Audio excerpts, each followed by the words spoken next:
Hello everyone and welcome to another video.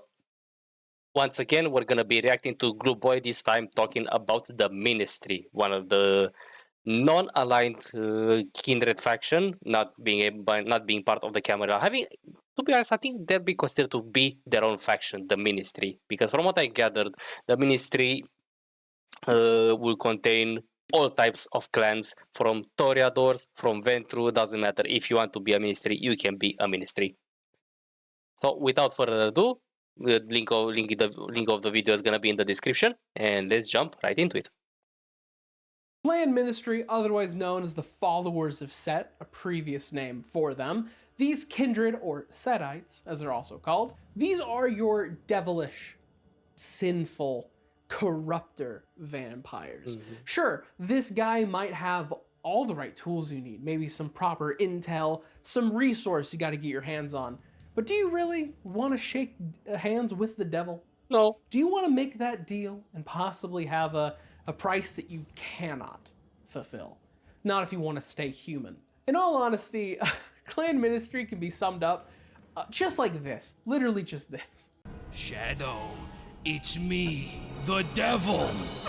I'm here to convince you to do sin. They take this whole sin and corruption thing on a religious level because Clan Ministry, their big thing is corruption, subverting people's convictions and beliefs, breaking down those walls and trying to convince you, hey, that's sin? Not actually a sin, bro. Keep Ain't doing that bad, it. bro? Go wilder, actually. And here's the material you need to do it. That's their whole shtick. And the reason for this is actually very interesting. Clan Ministry is a religious clan. They are a fucking church. They used to be the Followers of Set. That was an older name. After a rebrand, which I'll get into later, the Followers of Set worship a god that kind of values this whole sinning and corrupting thing. They believe that you can split a person into two parts, the soul and the body. Your soul is this eternal, beautiful, divine thing, free-flowing and perfect. And then meanwhile, your body is corruptible. It's stuck on earth. It's not beautiful. It's kind of gross, kind of shitty. Now your soul yearns to be free. It is a beautiful thing and it wants to get out of this disgusting flesh prison it is currently held in. Because you, living out here in the meat world, have all these things weighing down on you. Things pulling you and forcing you to stay on Earth. Clan Ministry believes in breaking those down because those things are keeping you from achieving your true potential. The only way to break away from these systems are by directly breaking the things that hold us down, which is things like your habits that you currently use, any major belief systems, be they governmental or religion. Religion likes to put all these labels on the thing. I'm so quiet in this video because I have no idea what to talk about the Ministry. It's like one of the clans that I have. Clans. I'm still not sure if they're a clan or a faction. I'm gonna say they're a faction. They're clan. Ministry. I'm gonna say they're a clan. One of the clans that I have almost to no knowledge about them. The only information I know about them is that you don't want to mess with them. They're good at whatever they're doing, and you need to stay very, very far away from them. Things, what you can and can't do. In fact, there's a quote that's said a lot when it comes to Clan Ministry's belief. If your body in the world is a prison, then gods must be its jailers. And so, by exalting sin, you break away those ties, and only then can you achieve physical and spiritual enlightenment, be truly free. Yeah, now, sure. I hope you can tell from this. This is fucking crazy. Of course. This is awful. Listen, I respect it. I respect the hustle. I can see the reasons. On paper, yeah, sure, freeing yourself from these ties that bind you to Earth, fair enough, I guess. But these guys, like, the shit they do is bad. So, Clan Ministry, because of this belief system, are involved in some of the worst, shady industries and straight up crime. Shit like weapon dealing, drug pushing, pornography, Games Workshop, many more horrible companies. And one of the reasons they have this is because their compulsion, the beast, pushes them to corrupt things. They really want to just push you to take that next step, to do something like goes against your beliefs. Like when it comes to the tabletop, it's specifically, And then call up Banu Hakim and be like, this one went against his beliefs. Please murder him. trying to push either an NPC or a player to break one of their convictions that they hold, try to get some stains on their humanity tracker. And then, because of this kind of shittier nature, they don't like being exposed to the light. These kind of gross evil acts don't want to be exposed, so light kind of affects them. On one hand, this can be affected by sunlight. They take extra damage. They burn a lot quicker in direct sunlight. And then on the other hand, if you just shine a bright light into a minister's face, they will recoil. My heart goes out to any clan ministry players who have had like that stereotypical police interrogation scene with the big overhead light. That must have been a struggle. So why are they like this? What caused them to be like this? Well, this kind of goes back to their antediluvian. Or not. Or maybe he wasn't. A dude named Set, as in Set from the followers of Set. Also, as in Set, the Egyptian god Set. That guy. So... now I can finally say something. Kindred, before, even before the Dark Ages, during time of the ancients and the classics, they were...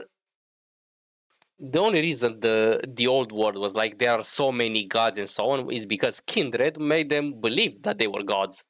That's why Set, the followers of Set, basically Set, the god of Egypt, was basically a vampire in Vampire the Masquerade. Probably even Jupiter of the Romans was like, I'm actually a vampire, and so on. There's even a story how Carthage was made by the Bruja. So yeah, you can say that everything, the gods and even everything made was probably the dealings of Kindred, of vampires.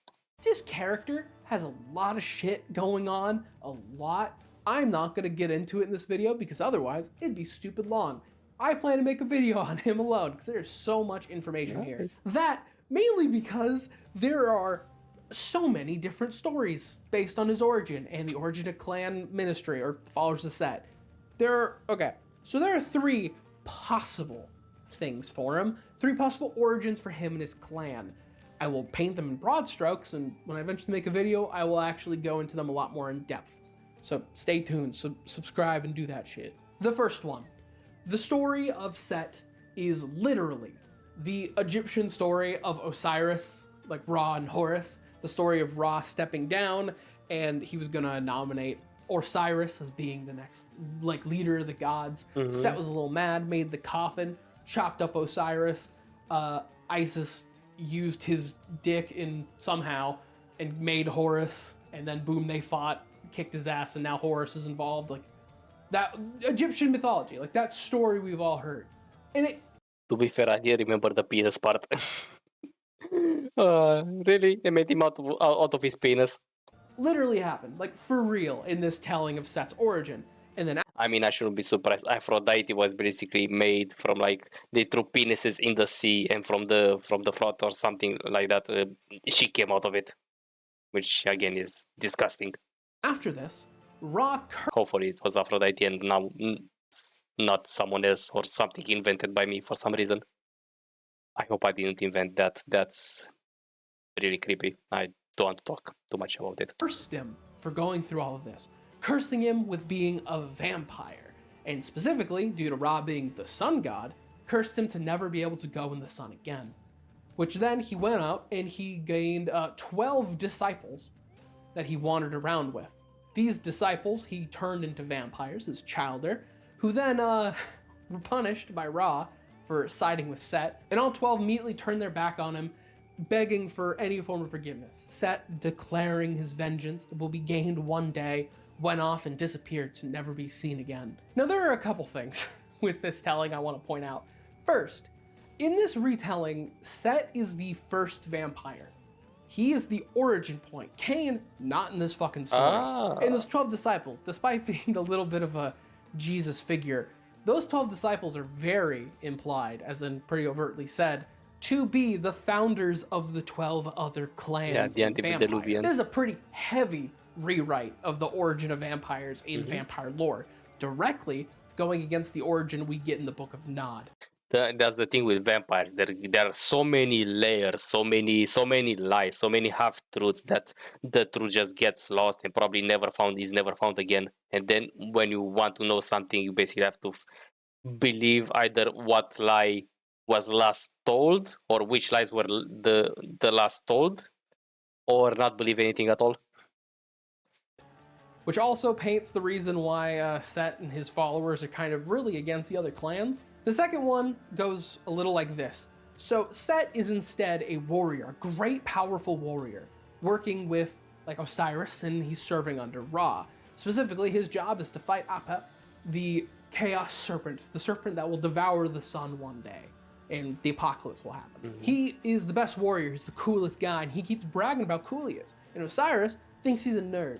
So he decides to pull a little funny prank. He poisons Set, so when the next time he has to go fight Apep, he starts stumbling and staggering, where Osiris goes in for a funny little kill steal and gets absolutely dumpstered and knocked unconscious, to where Set is on there, drugged, just laying on the ground, as Apep just bites him and infuses him with venom purely from the underworld, like cursing him as he's death-marked now, making him a vampire. So now he has to walk the night. He has to feed on humans, and he cannot be under the sun because he is this creature that is basically dead, infused with the underworld's energies, but not actually there. And then the third one. Third one's a little interesting. So in this one, Set isn't even a god. He's a group of these really cool, powerful dudes in Egypt, to where then he notices these strange entities called the Strangers that are trying to manifest in reality. So where he leaves and goes to try to find out what they are, to where he finds a weird city that if you want to enter, you have to be unmade. And the leader of this city is known as the Defiant One. And this Defiant One talks about how he was cursed to be this creature because he refused forgiveness, because he knew if he did, it would bring the end of the world. To where Set takes pity on him and asks to take off this burden to help him, to where Apep, the Chaos Serpent, bites him and curses him and unmakes him in this method. To where now Set fights against these entities coming into reality, but for some reason, he has to be hated by everyone. So his followers do their best to be shitty and evil, so then everybody hates Set. This third one's fucking wild, okay? So the whole thing with the Strangers, I don't know. I couldn't find much detail on it. But also, obviously, very obviously, Enoch in the first city, to where I think the interesting part of this, and the thing I like about vampire lore in the World of Darkness, is like you can see the through line for a lot of these, right? The first one is just a retelling of the myth. It's literally just the original myth with vampires added in at the end. Yeah. But then the other two, you see the through line. Like, it's always bitten by something, bitten by a snake that's then cursing him, as in the embrace. Yeah. And then brought on as this like dark creature. So it feels like it's genuinely a really warped retelling of being embraced by a vampire. Yeah. Which makes me a little lean more to these two other stories. I don't know. The first one I'm not totally buying. That Set is an actual god in the first vampire. I don't fully buy it. I buy the other two. And in fact, it's actually a debate on who embraced Set in the first place. There's a lot of theories. One of them being the antediluvian for the gangrels. But the gangrels. But another thing with this through line with the snake. Why the gang? Because of the snake. Because the ministry main symbol is the snake. And as you know, the gangrels are more animal-like in the nature. In a way, you can see that, but at the same time, I think that that's a bit of a stretch. Not sure I would consider the option of the followers of Set being made by the gangrels. I really just can't believe it. Not at all. Is the disciplines. The disciplines you get if you play as a clan ministry. You get obfuscate, vampiric stealth, be it your intentions, your physical form, or even your identity. Because on one hand, you might use this in a method of sneaking into a place you shouldn't, or you could take on another face and another name and infiltrate some group that you kind of want to pull to yours.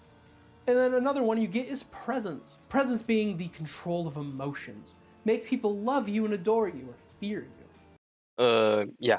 This is like controlling the masses. Like you're surrounded by both kindred and humans. You pop presents being either or, like making everyone looking at you and making them see you like you're shining, like you're the most important person in the entire world, in the entire, maybe in the room, maybe even the entire world. Or dread, make them fear you, try to run away from you. Uh,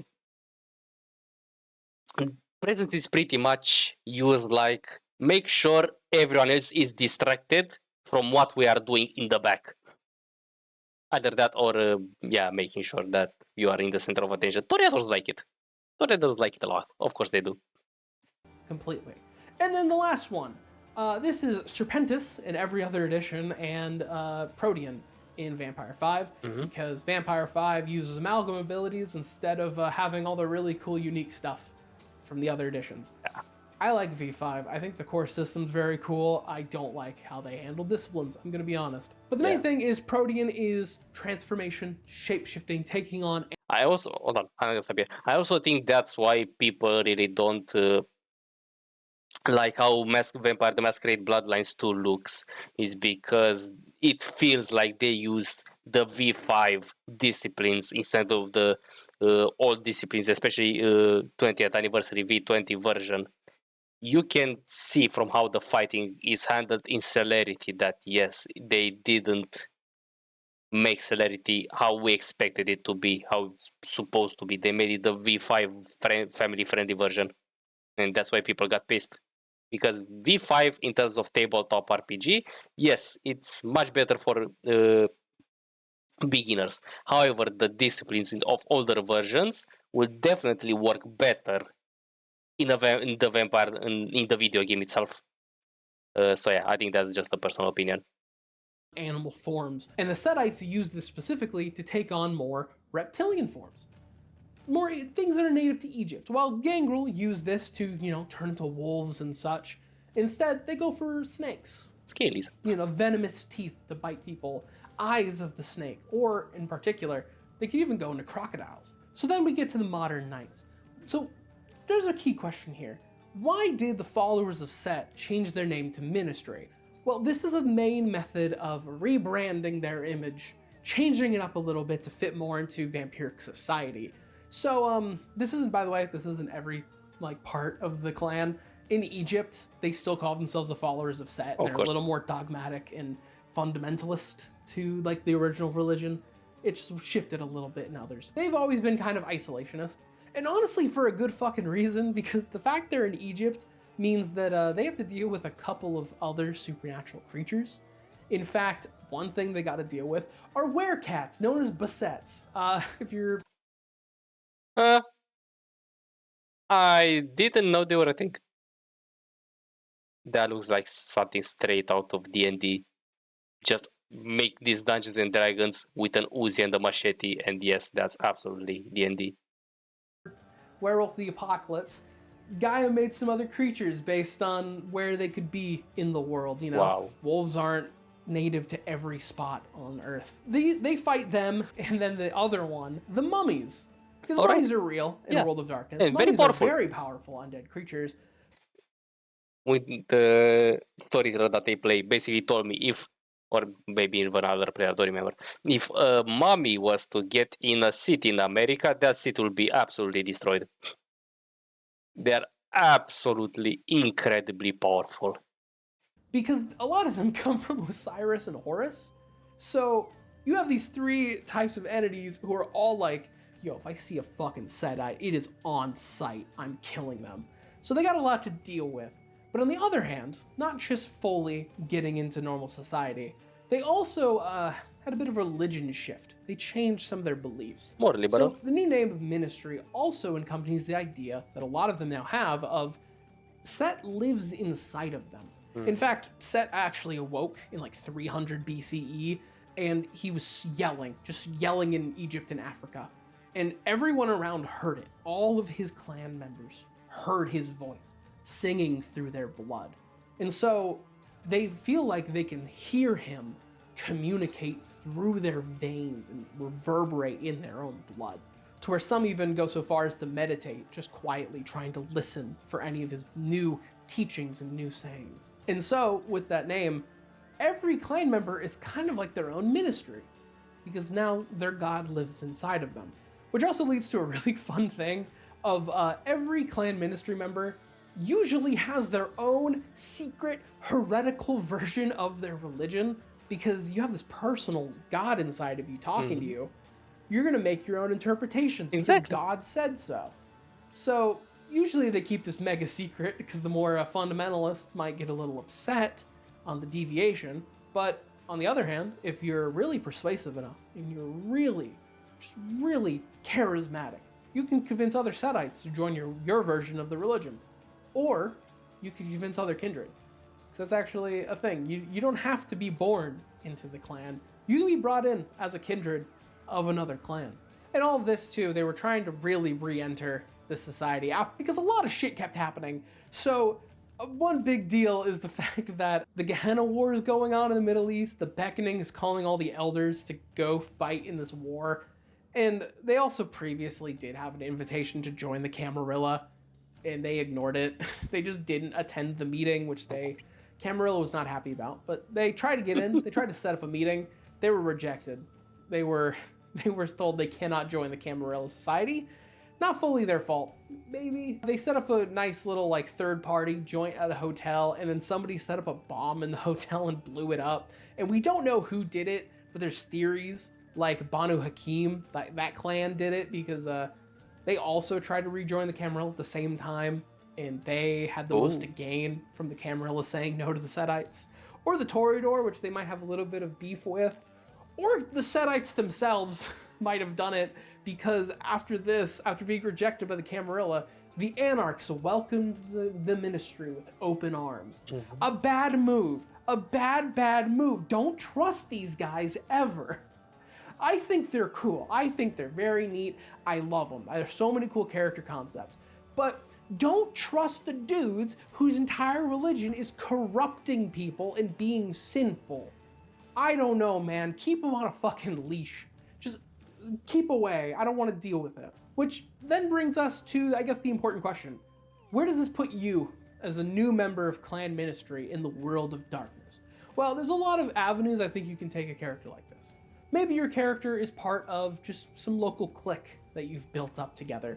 Maybe your character is some sort of like youth pastor. Yeah, sure, other people tell you you're at risk, but what's the harm? Maybe you're even like a guidance counselor, or you're leading some sort of like addiction counseling group. And you start to say like, maybe it's not that big of a deal. The thing with ministry, they are all about cults and organized groups of people. So far, the ministry have like the best ghouls, the most docile ghouls that you can find. In the LA by Night, they represented that so well, with the ghouls basically being always there, trying to please their masters, offering to be fed upon themselves. Like, yeah, in terms of groups of humans, and even kindred to some extent, they're really good at their job. Maybe you're the leader of a megachurch. You're something. You're part of a group. You're leading people to kind of twist their morality and their framework. Now, here's the important question. How true to this belief are you? Because on one hand, you might truly be this all-corrupting devil figure, won't you shake my hand, crossroads demon. But on the other, are you getting high on your own supply? You might act like you're separate from all this. You're separate from indulging. This sinful thing, it's something you tell the others to do. You don't actually do it. You're in control. You're in complete control of the things you do. Those vices you do, it's not as bad as everyone else. And the real question is any of that true? Are you as corruptible as everyone else around you? Are you enlightened? Or are you just looking for another dose? And that's clan ministry. That's the kind of stories you can tell with this clan. I think they're very neat. They're definitely on the top for me. But yeah, stay tuned to other videos. I'm gonna cover Set himself later and go through some other clans. So if you like this, like, comment, subscribe, do that stuff, join my membership, and absolutely. See ya. And this has been Clan Ministry by Glueboy. Okay, I didn't know so much about them. Basically, I've been 3 separate versions of how set was created, why they exist, why they're vampires.